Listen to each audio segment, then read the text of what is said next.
अभी तक हमने ज्यादातर बातें स्क्वायर रूट्स के बारे में की हैं। आइए इस वीडियो में हम ये देखते हैं कि अगर हमारे पास एक रैडिकल साइन हो तो उसके जरिए हम स्क्वायर रूट के अलावा और किस किस तरह की और क्या क्या तरह की रूट्स के बारे में बात कर सकते हैं। अगर हम एक छोटे से एग्जाम्पल से शुरुआत करें, जैसे कि मान लीजिए हमारे पास है स्क्वायर रूट, मान लीजिए हमें निकालना है 9 का। अब आप इसे ऐसे लिखें या फिर यहाँ पे आप एक इंडेक्स लगा दें 2। तो इसका मतलब हुआ कि हमें 9 का स्क्वायर रूट निकालना है, जिसको आप इस तरीके से भी लिख सकते हैं 9 और इसका एक्सपोनेंट हो जाएगा हाफ। यानी कि हमें एक ऐसा नंबर चाहिए जिसे कि हम 2 बार खुद से मल्टीप्लाई करें तो जाके हमें 9 मिल जाए।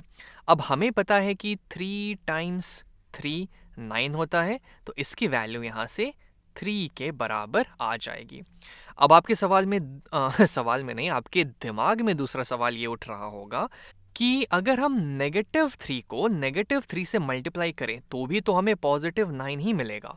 हाँ जी, आप बिल्कुल सही है, आपका दिमाग एकदम सही क्वेश्चन पूछ रहा है।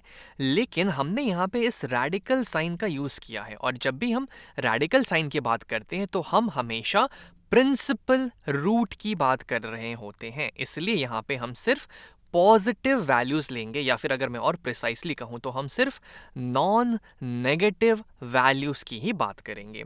उसी तरीके से मान लीजिए अब अगर हम एक स्टेप ऊपर जाएं, मान लीजिए हम स्क्वायर रूट के ऊपर जाते हैं, मान लीजिए हम क्यूब रूट निकालने की कोशिश करते हैं। जैसे कि हम ले लेते हैं यहाँ पे 27 का क्यूब रूट निकालते हैं 27, और इसका क्यूब रूट के लिए हम यहाँ पे एक इंडेक्स लगा देंगे 3। तो इसका मतलब हुआ कि हमें 27 और यहाँ पे एक्सपोनेंट आ जाएगा 1/3। यानी कि हमें एक ऐसा नॉन नेगेटिव नंबर चाहिए जिसे कि हम खुद से मल्टीप्लाई करें 3 बार, क्योंकि यहाँ पे इंडेक्स 3 है, तो 3 बार जब हम उसे खुद से मल्टीप्लाई करेंगे तो हमें 27 आ जाना चाहिए। अब फिर से अगर हम लोग 3 की ही बात कर लेते हैं तो 3 टाइम्स 3 टाइम्स 3 ये हो जाता है 3 3 9 और 9 3 27 के बराबर। यानी कि 3 वो ऐसा नंबर होगा जिसको हमने खुद से 3 बार मल्टीप्लाई किया तो हमें 27 मिल गया। यानी कि इसकी वैल्यू यहां से फिर से 3 के बराबर आ जाएगी। उसी तरीके से चलिए एक स्टेप और ऊपर बढ़ते हैं। मान लीजिए अब हम फोर्थ रूट की बात करें। मान लीजिए अगर हमें निकालना हो 16 का फोर्थ रूट क्या होगा, तो इसका मतलब हुआ कि 16 और ऊपर आ जाएगा एक्सपोनेंट 1/4। यानी कि हमें एक ऐसा नॉन नेगेटिव नंबर चाहिए जिसे कि हम खुद से 4 बार मल्टीप्लाई करें तब जाके हमें 16 मिल जाएगा। अब अगर आपके दिमाग में वो नंबर डायरेक्टली आ जाता है तो बहुत अच्छी बात है, नहीं आता है तो कोई डरने की बात नहीं है। हम इसे यहाँ पे सिंपल सा प्राइम फैक्टराइज कर देंगे। जैसे कि अगर 16 को प्राइम फैक्टराइज करें तो हमें क्या मिलेगा, अब ये इवन है तो 2 से डिविजिबल होगा, फिर यहाँ आ जाएगा 8, फिर 2 से डिवाइड कर देंगे तो 2 4 8 होता है, फिर 2 से डिवाइड कर देंगे तो यहाँ आ जाएगा 2, और फिर 2 से डिवाइड कर देंगे तो यहाँ आ जाएगा 1। यानी कि हमने 2 को खुद से जब 4 बार मल्टीप्लाई किया तब जाके हमें 16 मिल गया। 2 टाइम्स 2 टाइम्स 2 टाइम्स 2, 2 2 ज़ा 4, 4 2 ज़ा 8 और 8 2 ज़ा 16, यानी कि 2 की पावर 4 हमें 16 दे देता है। यानी कि 2 वो नंबर होगा जिससे हम खुद से 4 बार मल्टीप्लाई कर रहे हैं तब जाके हमें 16 मिल रहा है। यानी कि इसकी वैल्यू यहाँ से 2 के बराबर आ जाएगी। और एक बार जल्दी से मैं आपको इस बात पे ध्यान दिलाना चाहूँगा कि अगर हमारे पास कभी भी रैडिकल साइन होती है और उसके अंदर मान लीजिए x लिखा हुआ है और यहाँ पे इंडेक्स मान लीजिए n है, तो इसका मतलब होता है इस अंदर वाली क्वांटिटी को हम बेस मान के उसके ऊपर 1/n एक्सपोनेंट लगा देंगे। इन दोनों का मतलब सेम होता है। तो एक बार हमने ये देख लिया तो हम फोर्थ पावर तक पहुंच गए। चलिए अगर एक एग्जांपल यहाँ पे और लेते हैं, मान लीजिए जैसे कि हम 96 यहाँ पे ले लेते हैं, जैसे चलिए 96, और इसके हम यहाँ पे फिफ्थ रूट की बात करते हैं। फिफ्थ रूट, ध्यान रहे अगर हमारे पास सिर्फ ये साइन दिया हुआ है, मान लीजिए यहाँ पे दिया हुआ है 16 और सिर्फ यहाँ पे ये रेडिकल साइन बना हुआ है, तो हम लोग इसको स्क्वायर रूट ऑफ 16 मानते हैं। अगर आप इसे ऐसे लिखें या फिर ऐसे लिखें, एक ही बात है। लेकिन जैसे जैसे हम रूट्स बढ़ाते जाते हैं तो अब हमें लिखने की ज़रूरत पड़ जाएगी कि हम कौन से वाले रूट की बात कर रहे हैं। तो इसकी वैल्यू तो 4 होगी, क्योंकि 4 टाइम्स 4 16 होता है, तो ये तो सिंपल चीज़ है। लेकिन अगर 96 के फिफ्थ रूट की हम बात करें तो वो कैसे निकालेंगे?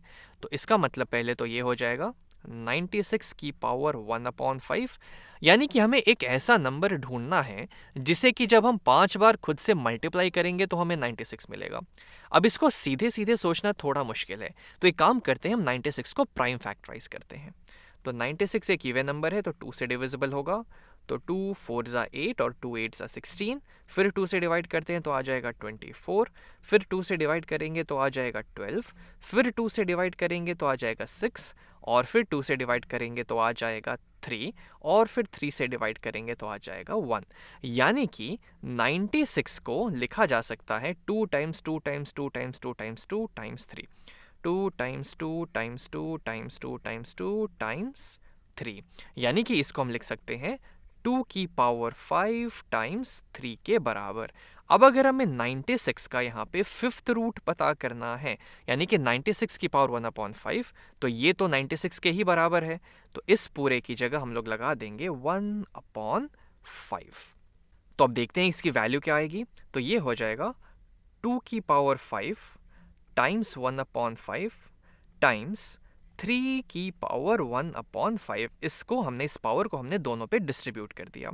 अब इसके बाद हमें इसकी वैल्यू मिल जाएगी यहाँ से, ये हो जाएगा 2 की पावर 5 टाइम्स 1/5 टाइम्स 3 की पावर 1/5। ऊपर नीचे अगर हम लोग यहाँ से 5 से डिवाइड कर दें तो ये हो गया 1, तो हमें यहाँ पे मिल गया 2 टाइम्स फिफ्थ रूट ऑफ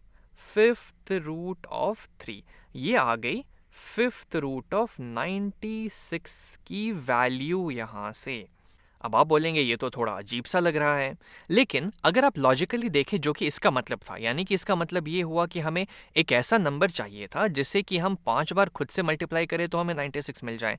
अब अगर उसको आप ये नंबर ले लेंगे 2 टाइम्स 3 की पावर 1/5, इससे अगर आप खुद से 5 बार मल्टीप्लाई करेंगे तो आपको 96 मिल जाएगा। और आपको अगर यकीन नहीं हो रहा है तो हम इसको करके देख सकते हैं।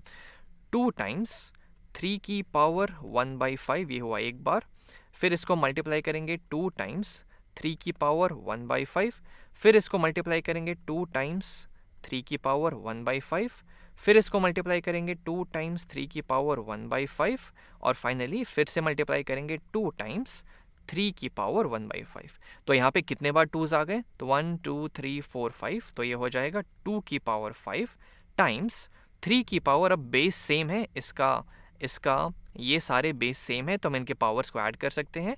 तो ये हो जाएगा 1/5 को हम 5 बार यहाँ पे ऐड कर देंगे, 1/5, तो हमें मिल जाएगा 2 की पावर 5 टाइम्स 3 की पावर 5/5, यानी कि 1। और इसकी वैल्यू क्या है? ये तो हमारा 96 के ही बराबर है। यानी कि 96 का फिफ्थ रूट, ऐसा ज़रूरी नहीं है कि आपको हमेशा एक रैशनल नंबर ही मिले, कई बार आपको इरैशनल वैल्यूज़ भी मिल सकती है, जैसा कि हमने यहाँ पे देखा है।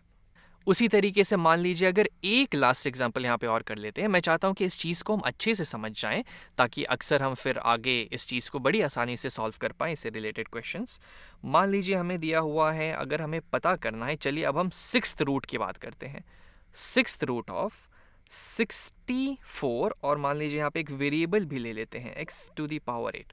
64 टाइम्स x की पावर 8 का हमें सिक्स्थ रूट पता करना है, यानी कि ये हमें दिया हुआ है 64 टाइम्स x की पावर 8, इसका हमें 1/6 यहाँ पे एक्सपोनेंट लगा हुआ है। तो पहले तो हम इसको अगर डिस्ट्रीब्यूट करें इस एक्सपोनेंट को दोनों पे, तो ये हो जाएगा 64 की पावर 1/6 टाइम्स x की पावर 8, इसकी पावर 1/6। अब चलिए 64 को हम प्राइम फैक्टराइज करते हैं, देखते हैं कि हमें क्या मिलेगा। तो ये हो जाएगा 2 से डिवाइड कर देते हैं क्योंकि ये इवन नंबर है, तो यहाँ आ जाएगा 32, फिर 2 से डिवाइड करेंगे तो हमें मिल जाएगा 16, फिर 2 से डिवाइड करेंगे तो आ जाएगा 8, फिर 2 से डिवाइड करेंगे तो 4, फिर 2 से करेंगे तो 2, और फिर 2 से करेंगे तो 1, यानी कि 1 2 3 4 5 6। 2 को हमने खुद से जब 6 बार मल्टीप्लाई किया तो हमें 64 मिल गया। तो इसको हम लिख सकते हैं 2 की पावर 6 और इस पूरे की पावर 1/6। अब यहाँ पे ये दोनों पावर्स हैं तो इनको मल्टीप्लाई कर सकते हैं। ये हो जाएगा x की पावर 8 टाइम्स 1/6 और वैसे यहाँ पे ये हो जाएगा 2 की पावर 6 टाइम्स 1/6। तो ऊपर नीचे अगर हम यहाँ पे 6 से डिवाइड कर देंगे तो ये तो 1 हो जाएगा। तो फाइनली हमें मिल जाएगा 2 की पावर 1 यानी कि 2। इधर ऊपर नीचे अगर हम लोग 2 से डिवाइड कर देते हैं तो हो जाएगा, यहाँ पे नीचे आ जाएगा 3, यहाँ आ जाएगा 4, यानी कि x की पावर 4/3, यानी कि 64 टाइम्स x की पावर 8 का जो 6th रूट है वो 2 टाइम्स x की पावर 4/3। और इसको अगर आप थोड़ा और क्लियरली लिखना चाहें तो इसको लिख सकते हैं 2 टाइम्स 4/3 को अगर हम लोग एक्सपैंड करके लिखना चाहें तो इसको लिखा जा सकता है 1 + 1/3, यानी कि x की पावर 1 टाइम्स x की पावर 1/3। क्योंकि बेस सेम है तो इनके पावर्स को ऐड कर सकते हैं, तो 1 + 1/3 हमें 4/3 ही दे देगा। तो यहाँ से हमें मिल जाएगा 2x times cube root of x। ये जो वैल्यू यहाँ पे आई ये हो जाएगा 6th root of 64 times x की पावर 8 के बराबर। इसको चाहे तो आप एक और तरीके से कर सकते थे, मतलब कि हमारा वैल्यू तो सेम ही आएगा, वैल्यू चेंज नहीं हो सकता, लेकिन इसको सोचने का एक और तरीका हो सकता है। उसमें हम ये चीज़ कर सकते हैं कि अब 64 की पावर 1/6 ये तो है, 2 की पावर 6 की पावर 1/6 तो ये तो 2 आ ही गया। तो इसको लेके तो हम क्लियर हैं। तो 2 टाइम्स अब यहाँ पे है x की पावर 8 टाइम्स 1/6। x की पावर 8 को लिखा जा सकता है 2 टाइम्स x की पावर 6 टाइम्स x स्क्वायर, इस पूरे का 1/6, क्योंकि 6 + 2 अभी भी 8 के बराबर ही होगा। तो इसको हम यहाँ से लिख देंगे, स्क्रीन को थोड़ा सा ऊपर कर लेते हैं। तो ये हो जाएगा 2 टाइम्स x की पावर 6 टाइम्स 1/6 टाइम्स x की पावर 2 टाइम्स 1/6। ऊपर नीचे अगर 6 से डिवाइड कर दें तो ये हो गया 1, तो हमें मिल जाएगा 2 टाइम्स x टाइम्स यहाँ पे ऊपर नीचे अगर 2 से डिवाइड कर दे तो 2 1 2, 2 3 6, x की पावर 1/3। तो फाइनली हमें फिर से वही चीज़ मिल गई 2x times cube root of x, जो कि हमें यहाँ पे मिला था।